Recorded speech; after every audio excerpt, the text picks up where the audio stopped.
Well, CoastLife, it's another day of fun here on the couch. We're hanging out with Lacey Coleman still, filling in for Paige while she's off enjoying her honeymoon. We love having you here. Excited to be here. Thank you. And maybe you noticed this morning that temperature was cool, it was crisp. Maybe you've seen some of the leaves changing color. Loved it. Yeah, gets you a little nostalgic this time of year, thinking back to maybe your childhood years, your childhood falls, and maybe even nostalgic for a time that we didn't get to be a part of, thinking maybe a little over 200 years ago, around 200 years ago. Maybe. Well, if that's the case, we are taking you back in time with a Historic Lewes. We've got Ryan Schwartz joining us, the Director of Interpretation with Historic Lewes, to take us back in time. I mean, you got the fit ready. I mean, that's the first step. Just put the right foot as you go out the door. Absolutely. I mean, you've got to dress for the job you want or the job that you have. Correct. That's actually how I got my job at Historic Lewes. I just wore the clothes and walked in. I think, and they're like, yes, that guy. He's the one. I believe it. So you guys, you said this is a busy time of year for you guys. You have a lot going on, especially kicking off this weekend, or really kicking off Friday. So what's going on with Historic Lewes? Yeah, so I mean, starting this Friday, we have the opening of a brand new exhibit called Revolution to Republic. Revolution to Republic is all about what it meant to go from being subjects of a British crown to figuring out what it meant to be citizens of a new American republic. And we tell this as like a parallel kind of a story. We're focusing on a family called the Neals, who lived in one of the houses that we have restored and protected on our historic campus. They were there from the 1790s to the early 1800s. Wow. But with them in the house was also 7 to 8 enslaved African Americans. And so what does it mean for this transition for both of these two groups living under the same roof?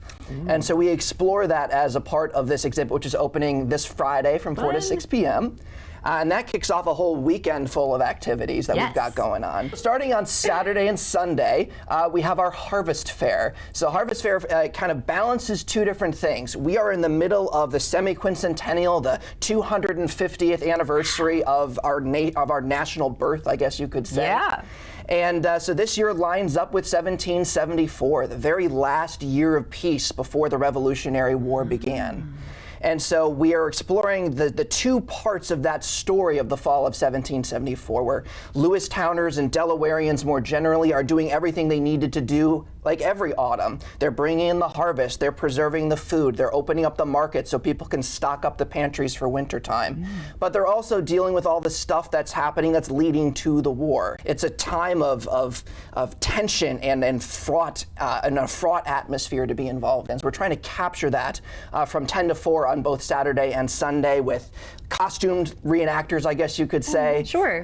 Blacksmiths, market stalls, basket weaving, like all these trademarks of 18th century life.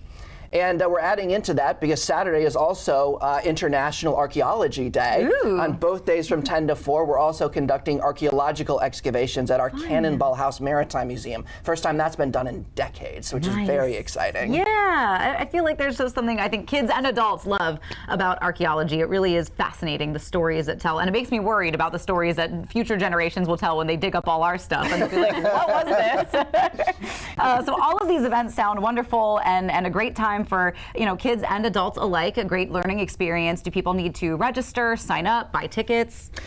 All the stuff that we've got going on over the course of the weekend is free to the public. Fantastic. Of course, we are supported by your generosity. So if you like what you see, there's a suggested donation of $10 that we would love if you're so able to give it to us. Yeah. But this is an experience we want everybody to be able to have. Now, looking just ahead a little bit further than that, though, if there's something more of an adult Halloween kind of an experience you're looking for, with just a little bit of a historical twist. Coming up on Friday the 25th is our Booze and Brews event. Fun. Features a couple of different bands, a $65 ticket, a little bit of a price tag there, but it does get you 2 drinks and some food. There you go. You'll spend that easy out is to running dinner. from 6 to 10 p.m. that night, and that's adult, and that's 21 plus. Perfect. So a lot of fun happening with Historic Lewes. Why is it important for you? I mean, I don't know if you could tell how captivated we are just listening to the stories you're telling here on the couch, but why is it important to keep this history alive, for a modern audience? Absolutely. Well, I mean, that's partially what my role is, right? I'm called the Director of Interpretation because my job is to interpret what the history was for people, to help make it understandable and comprehensible. Because the most important thing that we can do as modern people is understand that the people of the past were human beings just like we are. Sure. You know, it's easy to look at the differences, the way people dressed and their habits, their outhouses, that kind of thing. But we really want to look at them as people who were born the same way that we are born, that experience childhood, have the same emotions that we do. They feel sadness, they feel love, they feel loss. And ultimately, they all end the same way that we do. This is true. And so I think understanding the people of the past as human beings, just like we are, helps create that sense of empathy, not only for people of the past, but for our fellow human beings. And that's really what it's all about. I think that's great. And I think we should be bringing back this outfit, honestly. I mean, can't skip leg day in these. Right? That's what I'm saying. So I feel like maybe some fashion can come back around this year. It recycles. Let's make it happen. Well, Ryan, thank you so much for coming in and telling us all that Historic Lewes has coming up, because it's a lot. So we're going to give you a minute to plan your weekend, but we've got some more Coast Life when we get back.